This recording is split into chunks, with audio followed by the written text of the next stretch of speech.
It's fairly obvious that the sports pages and the sports websites need live sport to keep themselves ticking over, to keep the reader coming back. But during this coronavirus pandemic, none of that is happening. There's actually a lack of sports news for the first time since I can't remember. And to do that, to keep ticking over, editors and writers are thinking outside the box, well, further than they ever have done before. So I've bought some newspapers and I'm going to take a look at the kind of stories they're picking. Starting with the Sun then, a midweek edition. It's a Tuesday. You probably see an important Premier League match towards the end of the season, maybe even a Champions League match or a midweek championship match. But this is the back of the Sun, and we've got a double page spread of Troy Deeney. Bit of a look back piece. You've got his goal career record there and a little bit of an opinion there. But most importantly, it's an advert for TalkSport. He's going to be on that show this evening, and that is kind of a bit of a plug, something completely different to what you'd see normally in the paper. Over to here, you've got a bit of a sidebar here with an on this date, a flashback, something that you wouldn't see. Perhaps a little bit of a filler there, just to keep the nostalgic feel up. I suppose that's one of the only things they've got going, which will drive fans into the paper. And it's really big team, Man City there. There's a World Cup story, Brighton, Man City again, and then Peter Crouch. They're all big names that obviously lift up the news values. And then onto this page, there's another social media story there, which shows you the power of social media now.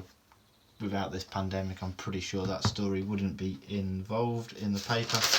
And this one is perhaps one of the biggest pages, because here it's quite a small story, but it says a five-a-day. Get your five-a-day football fix by answering these questions. It's a daily reoccurring feature of the Sun, and that is probably completely different, and that is how they're pulling in their audience and filling up their page.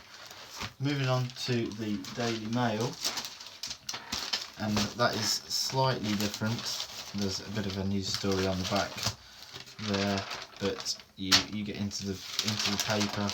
This is pretty much the same until you reach this point where there's a full page spread on a story from 10 years ago. A look back at how Tottenham beat Man City to qualify for the Champions League for the first ever time, and it's really nostalgic pieces. There was a piece in the BBC about Leeds United doing something similar at the weekend, and it's these pieces that are really feeling dominating more than ever at this stage.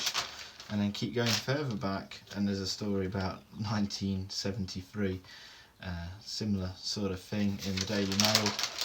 And further still, there's a bit more of a feature piece, a piece that you probably would see reserved for magazines or weekend reads, something for the weekend, that sort of thing. And that is the end of the sports section. That is quite small. 1, 2, 3, 4. It's not very big at all, and that is what editors are having to do these days.